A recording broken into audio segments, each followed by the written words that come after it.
Welcome back to our podcast. Today we have back again with us Jovan. Jovan, welcome back to our podcast. Thank you. I'm glad to be here. You know, we've seen in the last little while, certainly in the last decade or 5 years or so, quite an increase in the hacker activity, and more companies are talking about attempts to hack within them.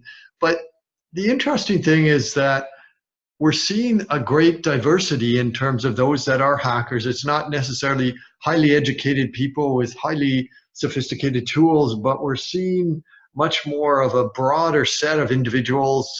And I suspect that's because the tool set has become more of a commodity.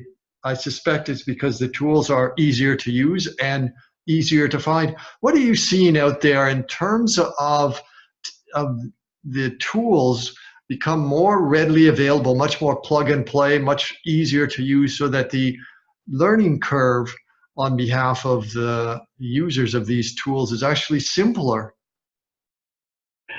Yeah, so that's a very good observation because things are quite changing rapidly when it comes to security and IT. Certainly, when it comes to hacking, that was before available only if you are approaching to the sort of secret channels such as dark web or tool or the networks that hackers or forums that hackers were aware of.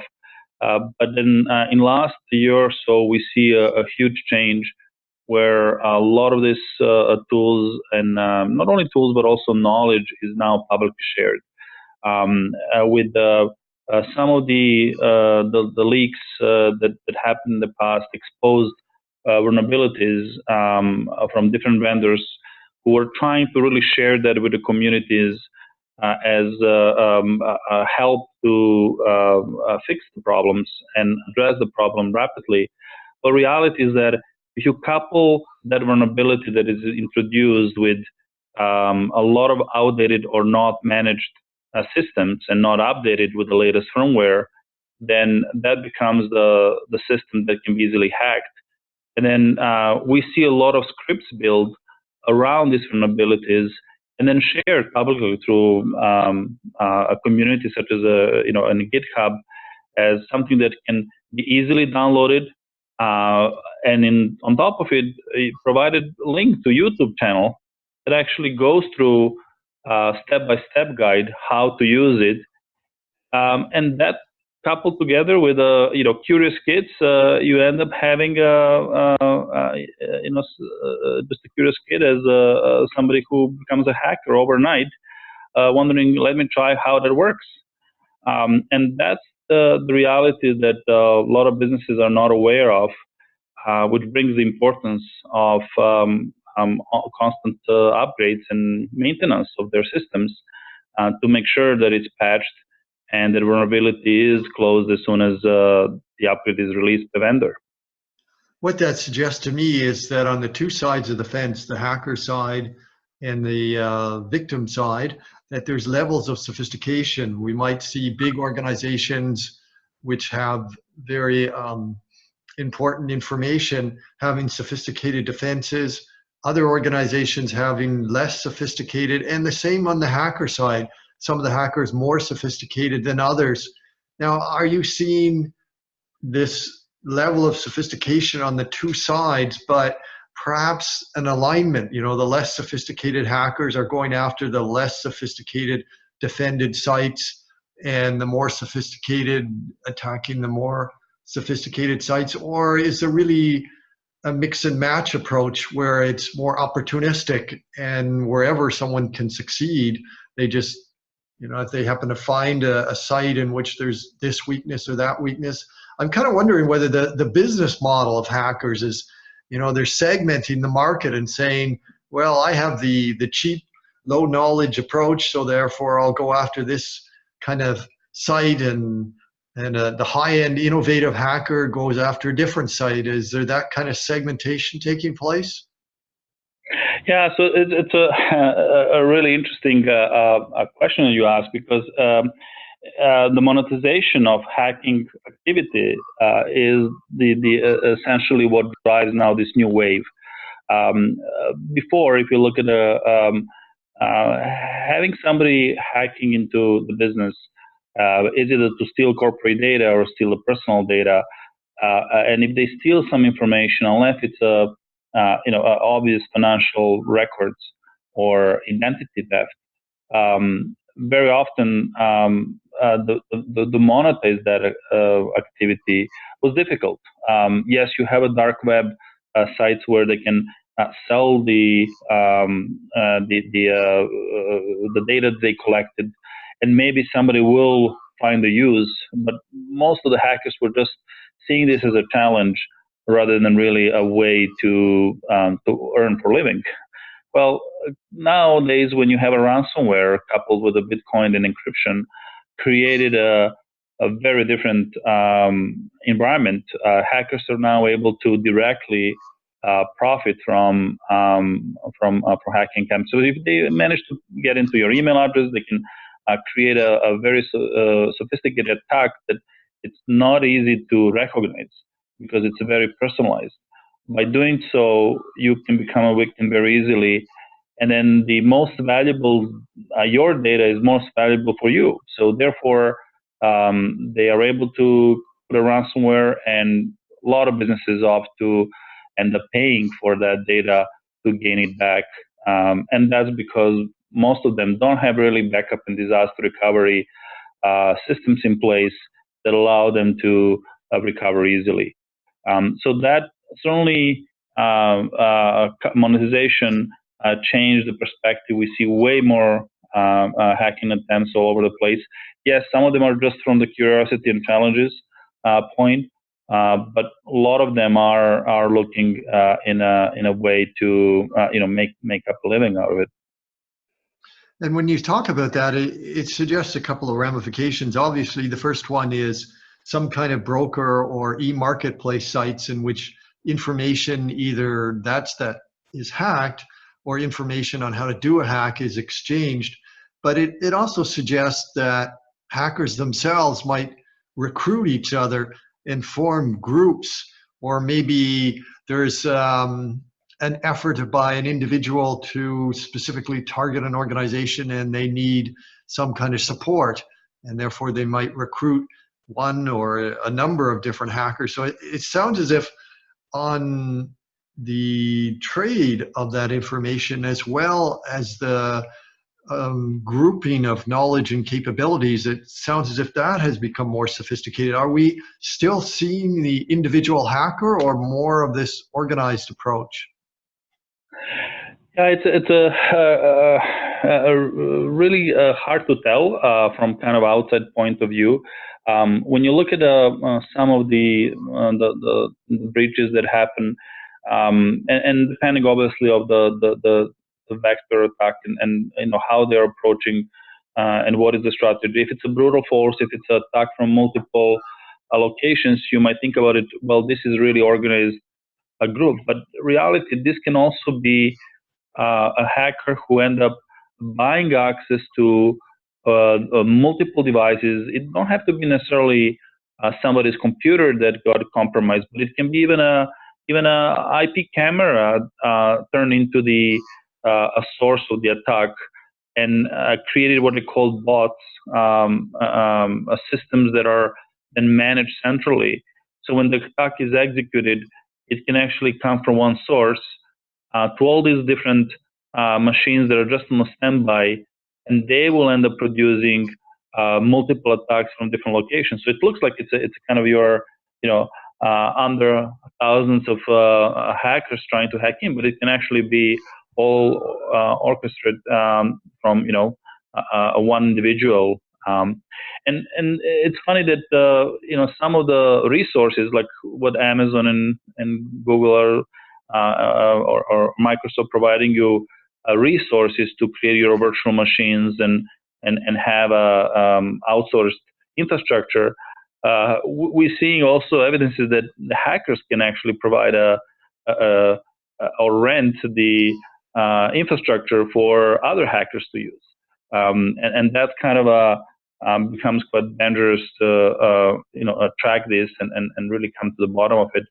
It becomes really cat and mouse game that I feel that we are losing that game. It's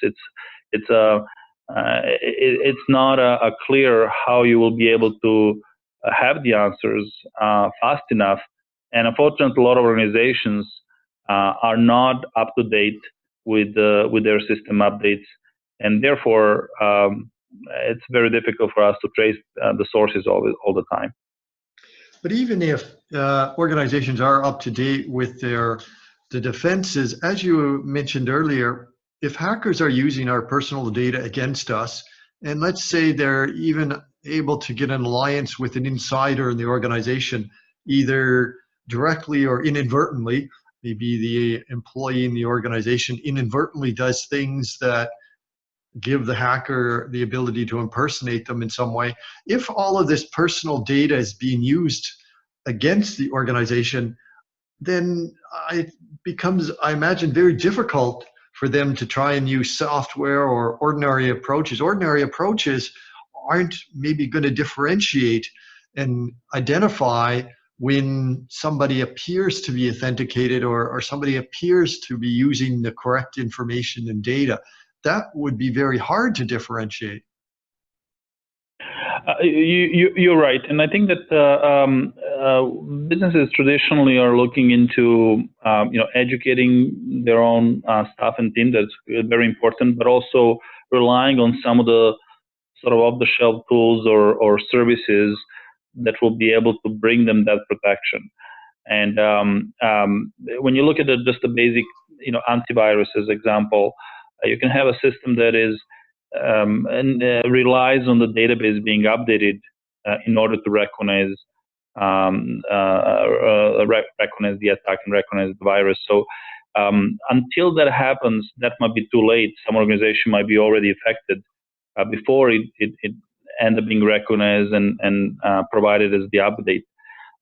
So I believe that a lot of emphasis was about finding the tools or finding the methods to protect yourself.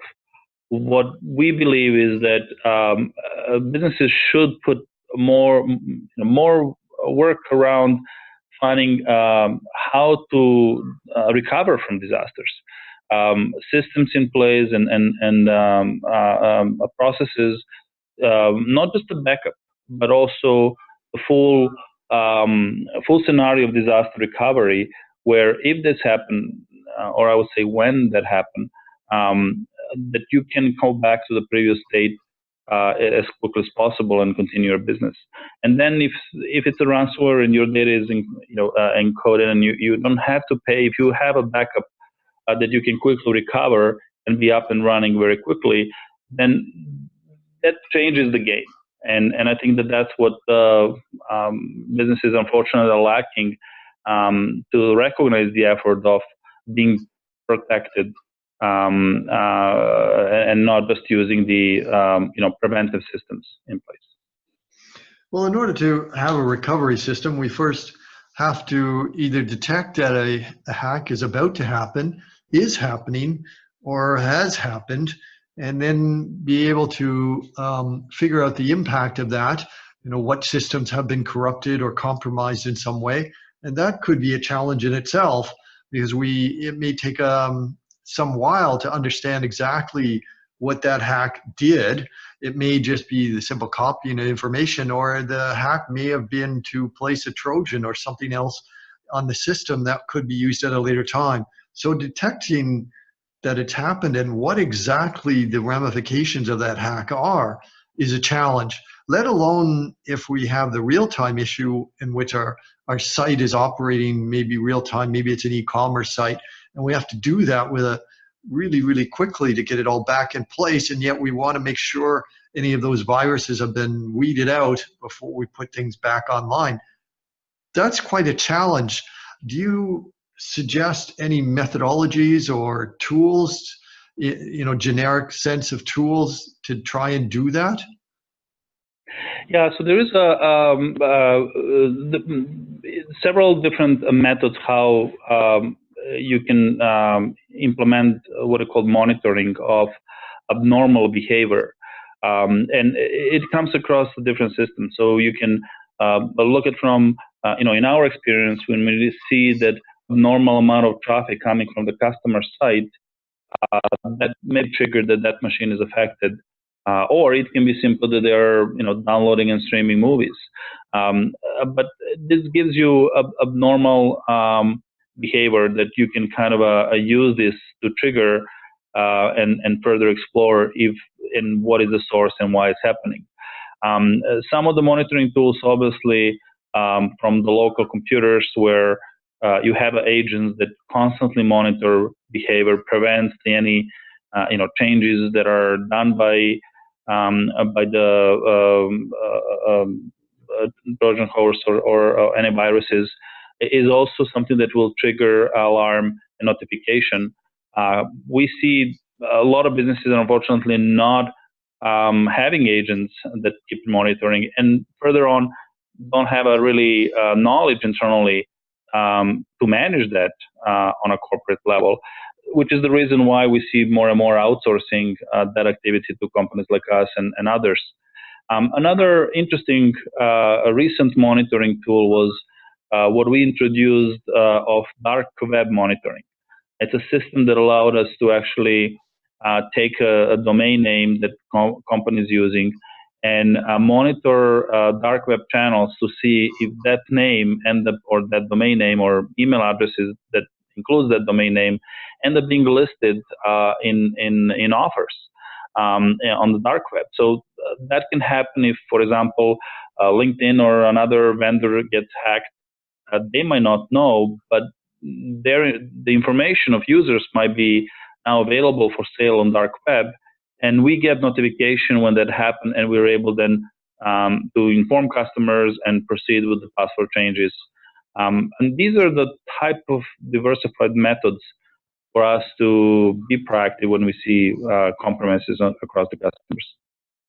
The examples that you gave, though, a sudden spike in activity from a customer suggests that the hack's duration is over a short time period. And I can see that. You can look at traffic volumes, but what about if the hack is over a longer time period and it's incremental? The hacker does something today and something tomorrow.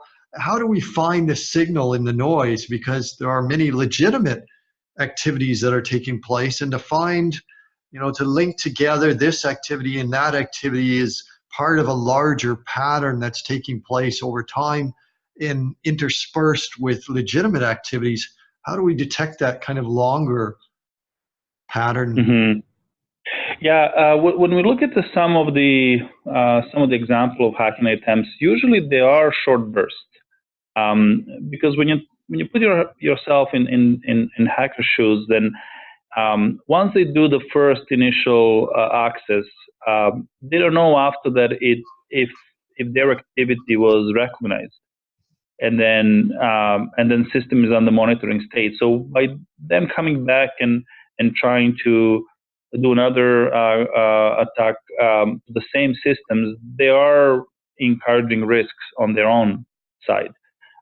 So we don't see often a long-term strategy, unless if it's a very, a corporate kind of a approach to try, and it goes beyond just the digital framework. But very often they don't know if that was recognized, if somehow it was noticed, and if the system is waiting for them to come back and then end up trying to trace the source of it. So there is no really a good answer for your question. It was an excellent question. But I would say that most of what we see in terms of attacks, it is a kind of a more on the short term or short time frame than long time frame type of attacks. Okay, as we come to the end of our podcast, have you got any takeaways for our listeners? Yeah, so my largest takeaway is really encouraging businesses to start thinking about backup or even further disaster recovery systems. Often we see that businesses are not really putting any effort. They don't have even disaster recovery plan in place. And if they do, very often it's not really tested We see the backups in place that are never we're never not able to restore them. So my big advice is to put some effort and budget, not just in trying to find a system that can protect you, but also the system that can recover you when the attack happens. And we see that it's an area that is expanding and awareness is becoming more and more, but they're often not affordable, especially when it comes to small and medium-sized businesses. So we're hoping that that might change, and we're looking into some ways to bring that enterprise technology down to be affordable for small and medium-sized businesses. But certainly it is important to, no matter how big the business is, to have disaster recovery in place. Jovan, thank you for joining us today and talking about IT security. Thank you very much, and all the best.